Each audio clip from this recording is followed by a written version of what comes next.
I know what a lot of y'all are thinking when y'all are looking up here and you see me. You're like, look, that guy's a fat guy, and he's a comedian. And you know what they say about us more heavy gentlemen? They usually say that us fatter comedians are usually some of the funnier guys. But I am here tonight to beat the fuck out of that stereotype. So, I had my friend come in here maybe an hour or two ago and release a bunch of crickets all throughout the room. That way when I bomb on a joke, you can just hear the crickets chirping. Hold on, wait a minute, I just got a fucking text. I tell them not to do this one. Oh, it's my friend, that the one I was telling you about with the crickets. He sent me a text, said, hey, I put the crickets loose. But the fucking silly bastard, he can't spell. He spelled crickets S-P-I-D-E-R-S.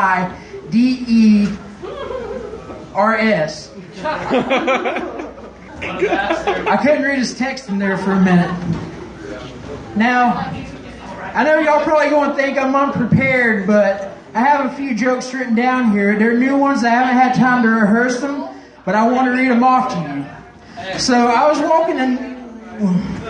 The fuck was I saying? I was walking to Walmart the other day and I ran into an old guy from high school.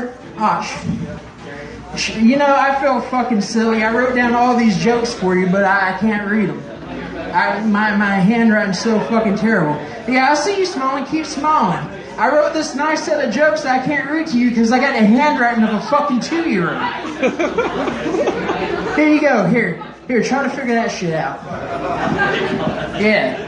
But no, my handwriting is so bad. I went in for a job interview the other day. And the guy was looking over my application and he said, wow, Mr. Eichenberg, we didn't know you could write in Arabic. And I was like, that's not Arabic, you fucking dick. That's my address. You know, the handwriting's not the only thing that's bad about me. I'll go into that some more in a second. Because a while back ago, I was on a date with, well, she's my ex-girlfriend now, but that was a long time ago. But we went out to eat somewhere, and it was storming, and it was the only place that was open. So I went in to use the bathroom, and as soon as I went in there to pull down my pants to use the bathroom, the fucking lights go out. And I was like, have I gotten that bad? Do I look so fucking terrible naked that not even God wants to see me naked anymore? I was like, come on, God, you're the one that made me like food so much. What the fuck's your problem, dude? But no, I decided, I've been short on cash lately, so I've been deciding to become a stripper. But not your conventional stripper. I want to come out on stage completely naked, do my dancing around. The more money they throw up on stage, the more clothes I put back on. If someone throws $100 bill on stage, I will pray to God for the lights to go out. But yeah, needless to say, my dating life hasn't been too good. It's gotten so bad that I've been telling my friends, if I ever die from excessive masturbation, I want my cause of death to be listed as multiple strokes. Now, I've been trying out some dating sites lately also. Have y'all heard of that plentyoffish.com? I know some of y'all may be on that shit. I don't know. Well, I got to thinking, you know, that would be the perfect dating site for Aquaman. You know, now that's wrong of me to say. I'm pretty sure Aquaman has no problem finding fish to have sex with.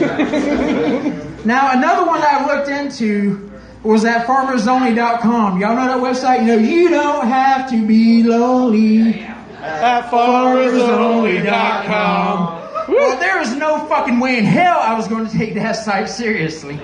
So I started a profile as a sheep. Now, I think the moderators are starting to catch on to me and they're about to take it down. But on a positive note, I have 3 dates lined up for next week. Now, you see, that's the problem I've been having lately, okay? I write these decent jokes, and then they always take a turn into bestiality. Like, let me give you the example. Knock, knock. Who's there? A guy fucking a donkey. A guy fucking a donkey who just noticed you had a horse in the backyard. Now, people's been telling me lately that these bestiality jokes are kind of tasteless. But I know for a fact, because my cousin told me, even after he got done fucking a chicken, it still turned out pretty tasty. Now, have you ever heard that joke about how Mario is abusive to Yoshi? No? No? That's right, because Yoshi abuse is no joke. And for a low donation of only $5 a month, you can help liberate a Yoshi from this abusive Italian plumber owner. Alright, so I didn't want to do this, but I've been having some problems with someone lately.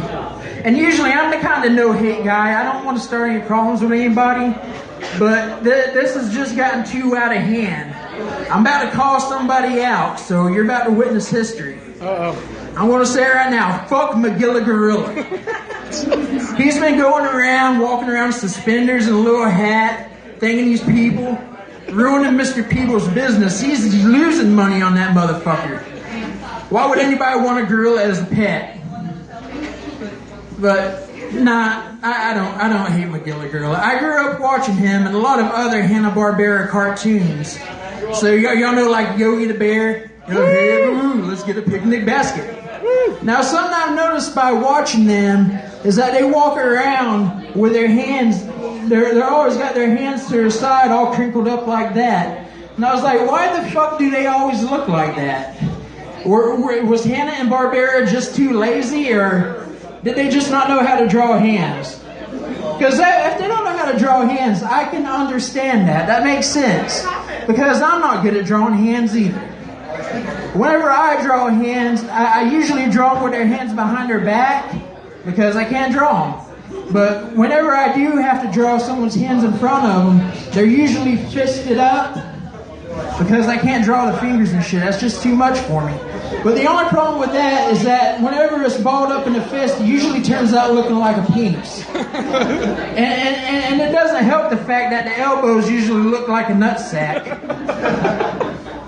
Now, the dilemma that I ran into was my little sister, she came up to me and she said, hey, I got this project that I need to do where I need to draw a picture of Abraham Lincoln.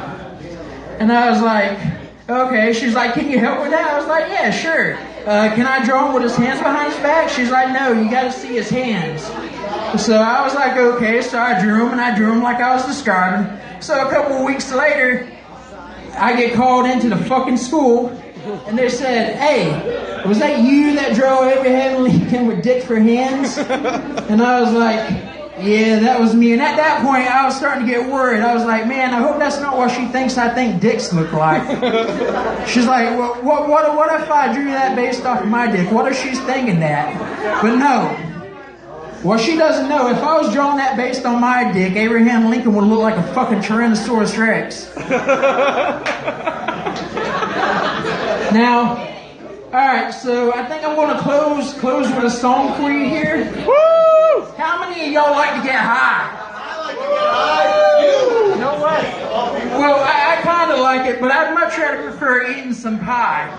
So I got a song, and it may be to the tune of something you heard before, so if you know it, sing along. And if it sounds like I'm ripping off Afro Man, it's probably because I am, but please don't tell him. I've seen how hard that motherfucker can hit. I want no part of that shit.